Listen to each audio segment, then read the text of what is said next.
მოგესალმებით მეგობრებო, მივესალმები მთელ საემიგრანტოს, უფალმა დაგლოცოთ და გაგაძლიეროთ თითოეულ თქვენთაგანი.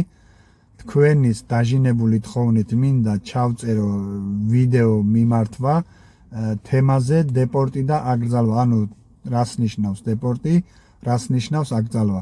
ძალიან ბევრ თქვენთაგანს, ანუ 99% ეშლებათ დეპორტი და აკრძალვა. მაგალითისთვის მომმართავენ ესე რომ გიორგი გადაცილება მაქვს 2 წელი და რომ წამოვიდე საქართველოში ჯარიმა გადავიხადო, რამდენი ხანი მექნება დეპორტი. ეს არის უკვე არასწორი. აგიხსნით ახლა თითეულს. დეპორტი არის, თქვათ, მიგაქვს სიგარეტები, მიგაქვს სასმელები, ჟანდარმმა მაგიყვანა თუ პოლიცია მაგიყვანა თუ ანუ ძალოვანი სტრუქტურის მიერ გადმოგაგზავნეს, ამას ქვია დეპორტი. ასევე პატარა თუ დიდი დანაშაული ჩაიდინე და გადმოგაგზავნეს ძალოვნების მიერ საქართველოში, ქვია დეპორტი.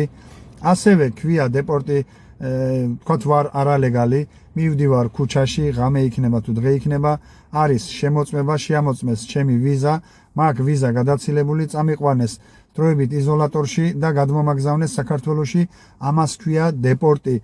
ანუ თქვენით არ ხდება, როცა ძალოვნების მიერ ხდება ეს სიტუაცია, ამ ყველაფერს ქვია დეპორტი.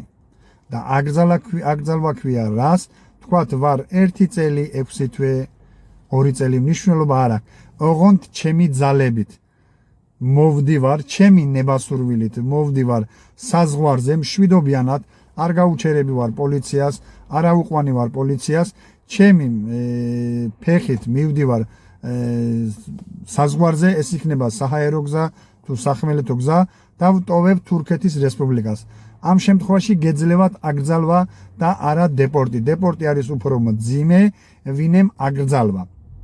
იცით რომ 2020 წლის ივლისის შემდეგ, მიუხედავად თქვენი გადაცილებული თვეების, დღეების და წლების მიხედვით, ჯარიმას გადაიხდით თუ არ გადაიხდით, მაინც გეძლევათ აკრძალვა. მაგალითისთვის 3 თვიანზე 1 თვიანი აკრძალვა, 6 თვიანზე 3 თვიანი აკრძალვა და ასე შემდეგ. მაგრამ ყოველთვის ჩემი თხოვნა არის, რომ გადაიხადოთ ჯარიმა. რა თქმა უნდა, თუ გექნებათ, მაგრამ სასურველია იმ შემთხვევაში, თუ ხვალზე, თქვათ, მოწვევის გაკეთებას აპირებ თუ ქორწინებას აპირებ თუ სხვა ლეგალური გზით, როცა შესვლას დააპირებ თურქეთის რესპუბლიკაში, როცა გადახდილი გაქვთ ჯარიმას, უფრო პოზიტიურად ისახება თქვენს სავიზო სისტემაში, ვინემ როცა ჯარიმა არ გაქვთ გადახდილი. ამას ძალიან დიდი მნიშვნელობა რომ თქვა ახლა უარის მიზეზი შეიძლება იყოს თქო მე სავიზო სიტუაციაში არა, მაგრამ როცა ჯარიმა გადახდილი გაქვთ, ანუ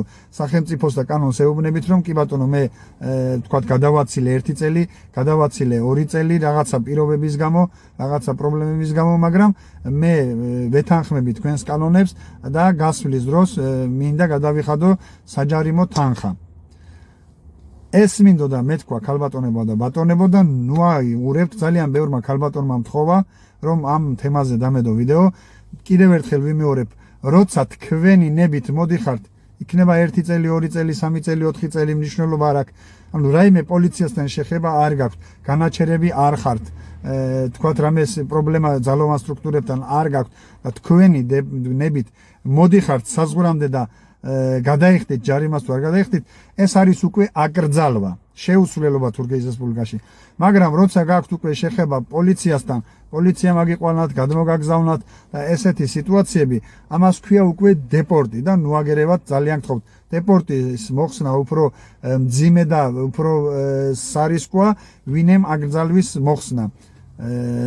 აწე გეცოდინებათ, შეინახეთ ვიდეო, იმიტომ ძალიან გონია ყველა თემაზე მიდევს ვიდეო ქალბატონებო და ბატონებო, ზოგჯერ ვერ გცემთ პასუხს, იმიტომ რომ არ მცალია, ხან გადარბენებზე ვარ, ხან თქვათ 500 მესიჯი შემოვიდა და იმ 500 მესიჯში წაკითხვის დროს რომელიღაცა გამეპარა და ვერ წავიკითხე. ამიტომ სანამ კითხვას დასვამთ, თხოვნა იქნება ჩემი დაძმური, დედაშვილური, რა ვიცი მე, ჩამოყევით ჩემს Facebook გვერდს და ყველა საკითხზე მიდევს ვიდეო. თქვათ აკრძალვაზე მიდევს, მაგალითად რომ რამდენ გადაცილებაზე, რამდენი აკრძალვა, ამის ცხრილებიც მიდევს. თქვათ საჯარიმო თანხები მიახლოებითი, ამის ცხრილებიც მიდევს და თხოვნა იქნება სანამ კითხვას დასვამთ, იქნებ თქვათ რომ მოდი ჩამოვყვე გიორგის Facebook გვერდს და ჩემ კითხვაზე პასუხი ვიპოვო. ეს მინდოდა მეთქვა, ამის შემდეგ გააზიარეთ, შეინახეთ, არ ვიცი, დეპორტს და აკრძალვას შორის უკვე განსხვავება გეცოდინებათ. უფალმა დაგლოცოთ და გაგაძლიეროთ თითოეულ თქვენთაგან.